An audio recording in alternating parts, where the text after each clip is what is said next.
thank you for the participants here today that joined us. This is Ed Stroud with Stroud Associates, Keller Williams, which I know several of you on here already. But we wanted to get our CPA involved a little bit, Jeremy Clevenger, on telling us a little bit more about what the government has done with these different stimulus packages.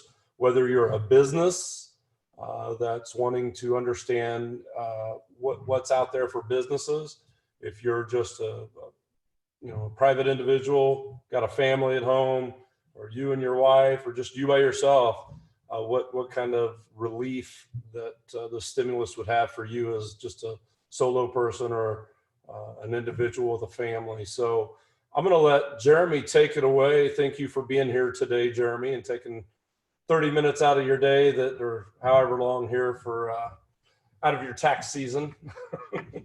It's as long as it takes, Ed. There you go. Well, I appreciate you having me. The different things that you got going on, and then we'll open this up to question. And if anybody has any questions here in a little bit, we'll open that up as well. But give us kind of a rundown of the things you're seeing out there.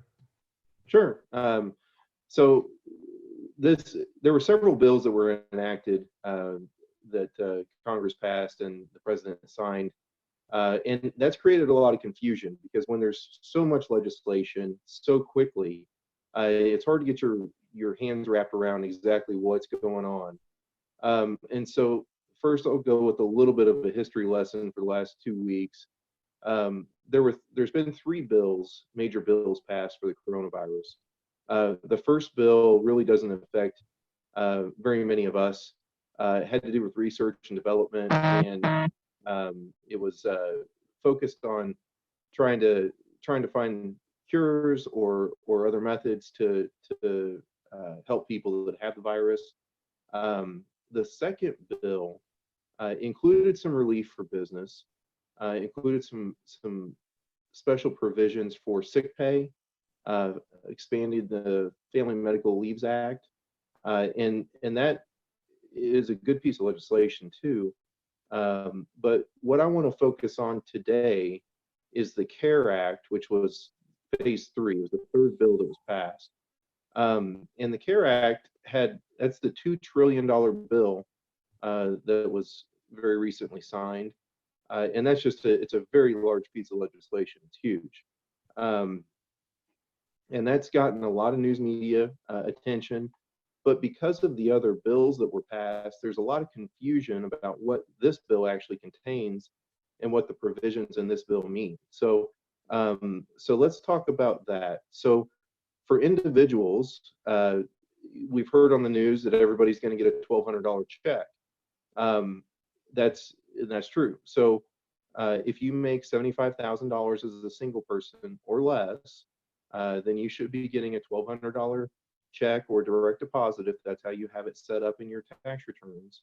And if you're married, then a married couple should get $2,400. If you have any dependents, any children, 16 years old or younger, then you'll get $500 per child. And so I don't know when they are going to start sending those checks out, but it's going to take them a little bit. They're trying to get them all out by the end of April. I don't know if that's going to happen or not, so enjoy it when you get it. Don't hold your breath. But they should be coming soon enough. Another part of that legislation was expanding unemployment. Unemployment has been bolstered by the federal government, which unemployment is a state program typically. It has been backstopped with another $600 per employee on unemployment per week. And so they've also opened unemployment up to self-employed individuals. And self-employed individuals haven't in the past qualified for unemployment because they don't pay into the system. You pay into unemployment through your payroll taxes. And if you don't have payroll, you don't have those payroll taxes. And so you don't pay into the system.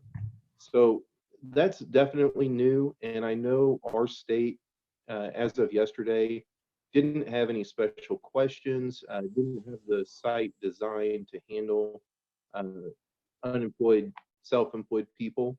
So I know they're working on that, and I don't really have a timeline for when that system will be fully functional. But I would give them a week or so. And if you're self-employed and shop's closed right now, give it a week, get on the unemployment system, go ahead and set up an account, and then you should get notified when they've made changes to the system. So hopefully you can get on there and apply for that if that's what you choose to do. So the automatic payment to individuals and unemployment, those are two big pieces of the bill. The other big program is called the Paycheck Protection Program. And that program is for businesses, both with employees and without employees, that want to file for an SBA loan. The loan is 100% forgivable if you follow their math. So the idea is you take 1 month of your payroll and multiply that by 2.5, and that is your loan value. And as long as you spend 75% of that loan value on payroll, and your full-time equivalent employees stay relatively the same as they were last year, then that loan is to be forgiven, which is a huge benefit. If you have,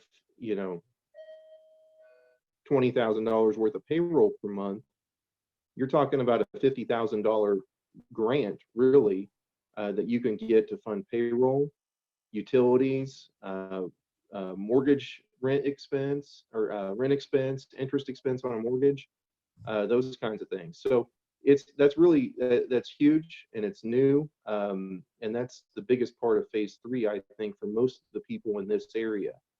So if you have a small business and you have employees, you really need to get with the lender and look at this SBA 7A loan.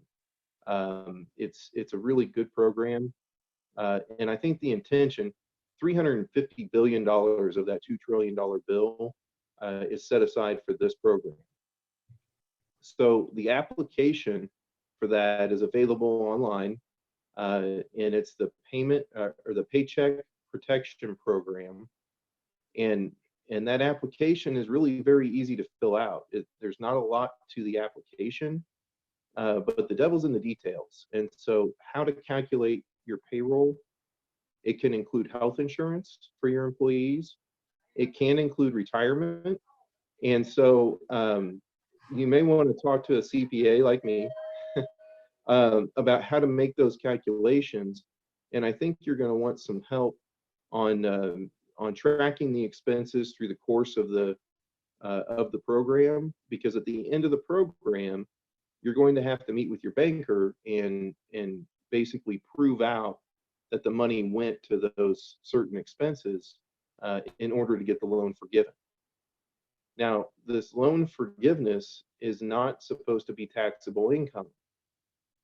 So that's another thing. I don't know if you're going to be able to deduct your payroll and not include the loan forgiveness in income. That seems too good to be true, but I haven't read anywhere that is suggested that that's not the case. So I have seen that the grant money, the loan money that's forgiven, is not taxable income. So the other major parts of the legislation that have passed through, there's another program called the EIDL, and that's a complicated program. For the purpose of this call and recording, I just wanted to focus on the one. If you have a business and you have employees, again, get with a banker, get with a CPA, and get an application started. So the window of opportunity for this thing opens up on Friday. So April 3rd, if you have employees, then you need to get an application together and get that submitted. If you are a sole proprietor or a self-employed person, contractor, and you do not have employees, the application for you opens April 10th. So those of us with employees, you get a 1-week head start. And I can't stress enough that when the money's gone, it's gone.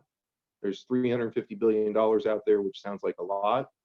But I can tell you in our small community, we're going to take a pretty big chunk out of that. So I can imagine in St. Joe and in your areas, Kansas City, a lot of businesses are getting educated about this and positioning themselves to take advantage of it. So I strongly recommend get on the phone, get with somebody that can help you, and get an application ready to be submitted on Friday. I think it's going to be a big deal, and it's going to go quickly. So Ed, That's kind of why we didn't have a lot of time to promote this webinar and everything. I was talking with Jeremy yesterday and learning about the time frames of this, and this is going to happen quick. And like Jeremy said, sounds like a lot of money. It is a lot of money to each individual person, but for an entire country to have this opportunity, it is going to go quick. Yeah. Well, and for example, how quickly this is developed, all the regulations and how you apply specifically are not available yet. I was talking to a gentleman that works in an SBA department for a major bank.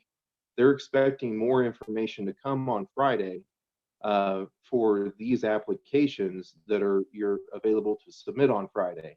So that's going to be tough. If there's anything new that comes out on Friday, any work that we've done before then we may have to change course and do something different if there's more guidance. But that's, again, you need to be prepared for it. You need to be prepared to collect information for whoever's preparing the application for you, because I think if it's me, my clients, we're going to try to get all of our applications in on time on Friday, knowing what we know, doing it the best we can. If the SBA opens up the portal, for me and my clients, we will be submitting information on Friday.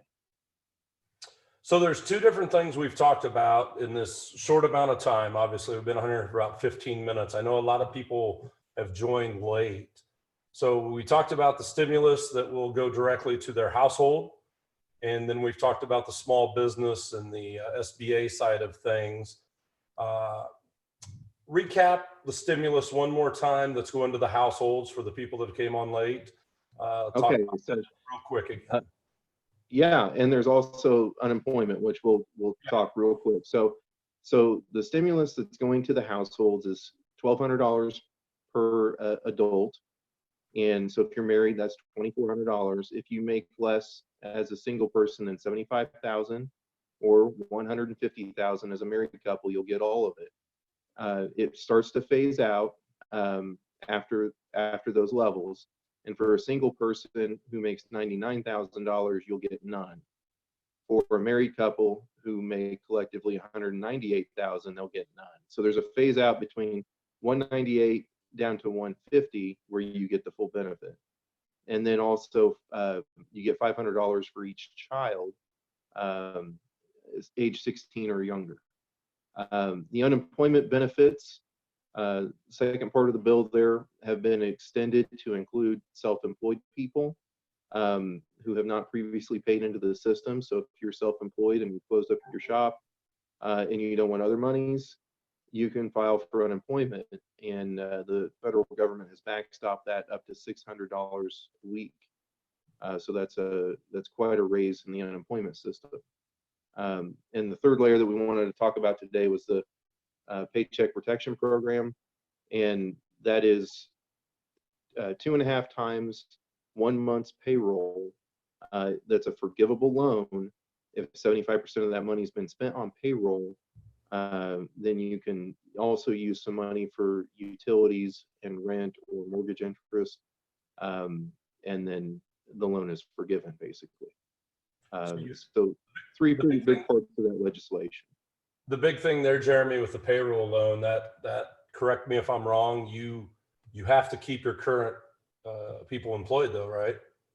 Right. So there's a calculation called full-time equivalence, and this is a calculation that comes from the ACA legislation that's been around for a while. But you have to calculate the full-time equivalents you have now, and and compare that with what you had for the same period of time last year. And they have, if you've shuttered your business and you've let your employees go, they are offering a grace period there before you get the funding to bring everybody back. So if you've already closed up shop and you decide you want to go after this money, you want to bring your employees back on, you can do that. Get back up to the full-time equivalent status that you were at this time last year, then you'll still qualify for the payroll. And this is a pretty amazing deal, because right now, if your employees are on unemployment already, there's a clock that goes, and they may extend this, but the unemployment clock is 6 months. Okay, so with this legislation, you could bring everybody back on payroll, employ them for another couple of months, and if the economy doesn't improve, if we're not all back to work like we should be, then come July 1st, if you cut everyone loose, their 6-month clock starts again. So for employers, this is really an opportunity to take care of your employees for the rest of the year, because if they're on unemployment now, they'll run out sometime in October or September. And if you bring them back for a couple of months, they get their full paycheck, and you're paying payroll like you did this time last year, and it restarts the unemployment clock, which is huge for people. Right. I agree. Well, that's all great information. We've got about 18, 19 participants on here, so I thought I'd just open this up. If somebody has a specific question for Jeremy, just unmute your mic and let's go ahead and ask the question. Obviously, kind of one at a time if we can, but does anybody have any questions?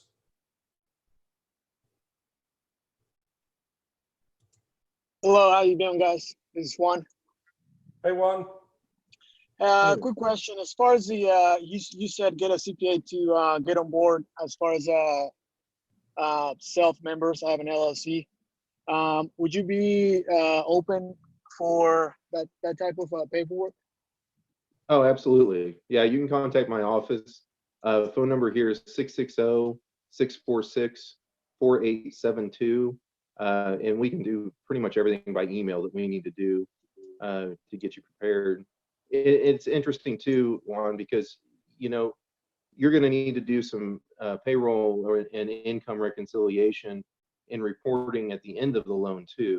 And I think a lot of people right now are hyper focused on getting applied, which is important. We need to get applied. We need to get the ball rolling, but we also need to be making sure that there's systems in place so you can track where the money went, so it's actually forgiven at the end of the loan, and you don't end up with a loan that you never needed, that you didn't need going forward. So yeah, absolutely, you can contact me at the office. I'm here pretty much all day. And I'll definitely post that number out. We'll post this video and that number back out on Stroud Associates Facebook page there as well, Juan. So okay, thank you, Ed. Thank you. Anybody else have any questions, either from a personal standpoint or from the business standpoint? I got one. For those who we already filed, so if we qualify for the family relief one, you said that'll go to, well, if we did direct deposit, that'll go there as well? Yes. Yeah, in fact, the IRS has said, and it's not available to my knowledge yet, but if you had direct deposit selected on your return, then that's where it should go. And if you did not have it selected, the IRS is supposed to be initiating a site to allow taxpayers to go in and update their information to include direct deposit. So if you really wanted to direct deposit it and you owed last year and didn't need to give them that information, then they're supposed to make a site available so that you can go in and update that. Yep. Good question, Mr. Bryce. Anybody else got any questions? I have a question. Go for it. Related to the 16 years old and under, where that child would get $500. When is they're turning 16 years old? Qualify them? Is it like January 1st of 2020 or when? That's a really good question that I don't know the answer to. my instinct says that it's current, that it's 2020.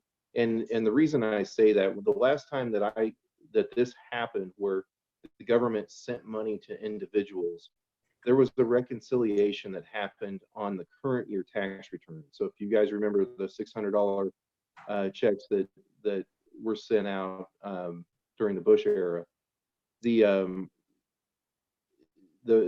credit was issued as a current year credit paid in advance that we all had to claim on our tax returns. And then the qualification for that ultimately ended up being in the current year. And I have not seen the legislation that reconciles that. So that may not be the case here, but that is what history shows has been done before. And so I'm working under the impression that 2020 is going to matter. Whatever income you post in 2020 may in fact cost you that credit or gain you that credit if you didn't qualify for it before, because that's what's happened before, not because I've read that anywhere. Just that's how they've handled it before. Good question. Thank you. Sorry, that doesn't help answer the question directly, but that's it's hard to determine what the government's thinking some days, right? So. Well, and that's the legislative process. Is you get a bill that's passed, and then you have an enforcement action that the IRS has to design to communicate the information that's already happened. And it was the same thing back then when they sent those checks out. The checks went out before the ink was dry on how in the world are we going to deal with this in the future. And so nobody knew when they received a $600 check that line item was going to show up on that tax return. That was not really part of the legislation then. So, and that's the same way it's been done this time. So I'm expecting it. I'm expecting it to show up on the returns. Good deal. Good deal. Any additional questions out there? Everyone's having a rough year, so if it comes lower in 2020 and you got a check, then you shouldn't have any issues. If your income's higher in 2020, good for you. It's a win-win. Yeah. Any additional questions for Jeremy out there? Jeremy, I've got a question. I'm an employment specialist, and I work with youth who, in many cases, like sometimes they're entering into their first job, or sometimes they have had work experience in the past, but it's limited. And one of the things we run into is that because of their income levels, like some of these youth often like haven't paid, like, you know, this is their first time paying taxes, or they haven't filed a return in the past. I understand there's a simple return that they can do online as well.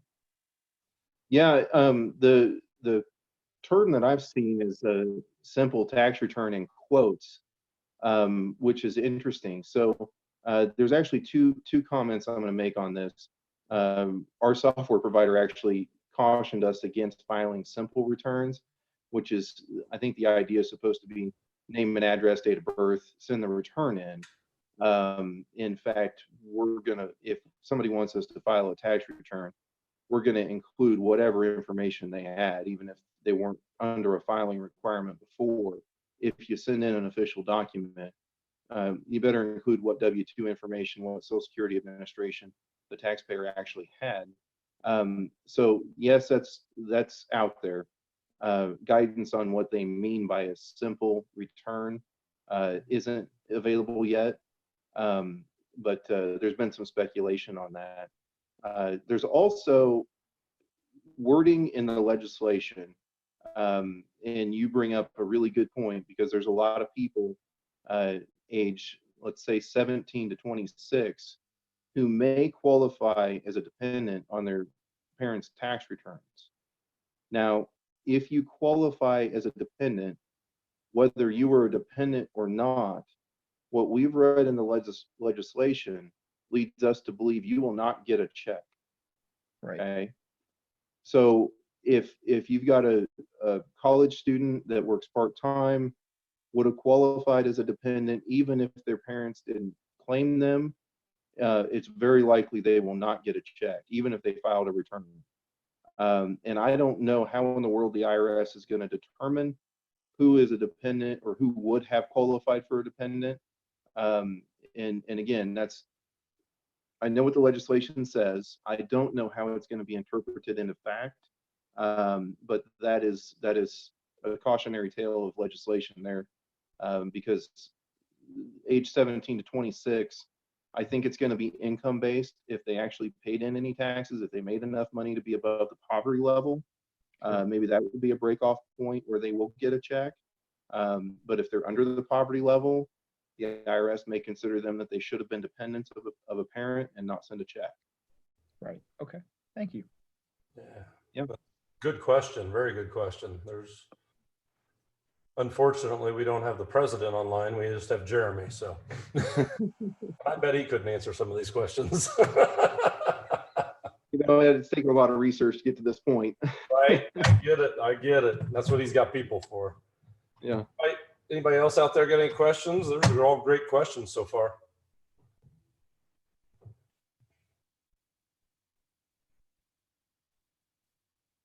Awesome.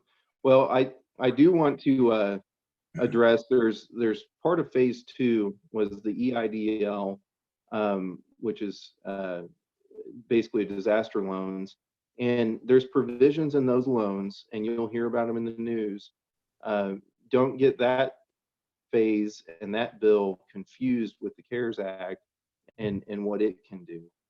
There's provisions that are specifically excluded from the second bill if you are taking advantage of the third bill. And I'll give you an example of that. So right now, if you don't take advantage of any other items in these bills, you do not have to make your payroll tax deposits, 50% of which until 12/31/2021, and the other 50% of your payroll tax deposits will be 12/31/2022. Now, that's in the bill. I don't think that's wise to go that long without making a payroll tax deposit. I think if a business tries to do that, it's probably going to find itself in some serious trouble. But that's in the bill. But that's one of the provisions that is specifically not allowed if you take advantage of the payroll protection program. You have to pay your tax deposits on time, and to stay current in that program. And then once you've taken advantage of the program, then there's no extension for you for the payroll taxes the rest of the year. So I said it in the beginning, I'll say it in the end. I think it's important to get with a tax advisor, get with a CPA, talk to your banker. And if you're payroll heavy, the payroll protection program is probably right for you. If you've got a lot of plant and facility and things like that, the EIDL might be more appropriate and more helpful to your business. And so there's multiple programs out there. I think for our audience, Ed, and for most of the people that I've talked to, most of my clients, the payroll protection program is a really good program, and it's hard to beat quote unquote free money, right? So I'm filling out a ton of applications for that for my clients. Very nice, very nice. And then I've heard of one other thing where they're going to be allowing loans through the SBA at a 30-year for 3.75%. What do you know anything about that, Jeremy?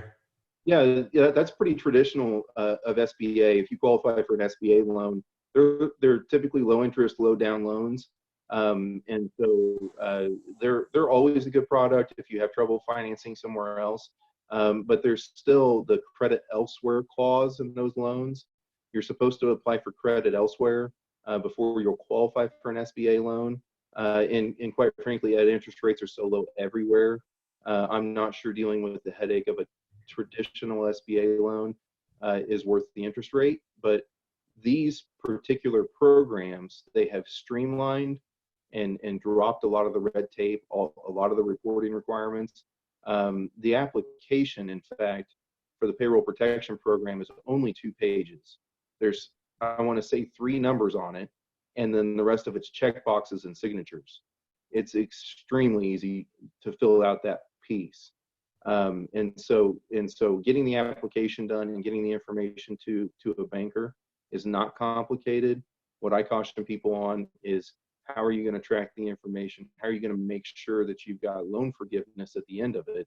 And then that's where I think a partnership with a CPA is the most appropriate thing to do there. But as far as applications, if anyone's ever filled out an SBA application, they might run for the hills instead of taking the money. And I'm telling you, this application is very simple to fill out. So shouldn't be a deal breaker for somebody even who has had experience with SBA before. Good, good. Well, I had a couple people ask me that question about that a little bit, and I was just curious if there's something more tied to this than not. But no, that's good. In the EIDL, there's also a $10,000 what turns out to be a grant. You do have to fill out the full SBA applications available online. It asks a lot of income information, a lot of asset information. It's much more comprehensive, but there is a portion of that funding that you can get forgiven. It's $10,000, and so I've had comments from people that don't have much in payroll. Well, why don't I fill this out, get the $10,000 for operating expenses, and move on? And I think that's wonderful if that's what they choose to do. But for most of my clients that we're targeting here for this information, they're payroll heavy, and so the payroll protection program, paycheck protection programs, really want to go there. Perfect. Well, let's wrap it up. I think Jeremy, you did a heck of a job, and I know it's short timing again. So if anybody has any last minute questions, please share now.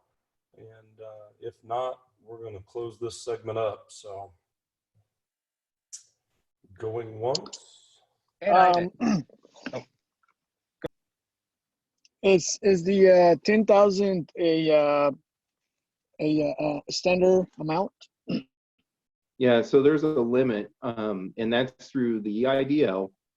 You apply for a loan, and you can apply for a loan for any amount, but of that amount, up to $10,000 can be canceled and forgiven. So it's if all you're after is the $10,000, the payroll protection might be better because quite frankly, there's more money there. But if you don't have employees, if you didn't have a lot of net income last year to calculate from, then the EIDL might be a better solution. Thank you. Awesome. Yeah. Awesome. And Houston, yeah, this is going to be posted out on our Facebook page at StroudAssociates.com, or at Stroud Associates. Keller Williams out on Facebook, and we'll put Jeremy's info out there as well. And yes, this is being recorded, so you can go back and rewatch if we need to. And then we'll see how we're doing with this as things come along. I'll be talking with Jeremy a little bit more, and we can always get back on and offer this again. Maybe even have some updated information or something if that is a need. So we'll just kind of watch what's going on out there, and as Jeremy learns more, we'll get it together. So, Jeremy, thanks, man. All right, thank you, Ed.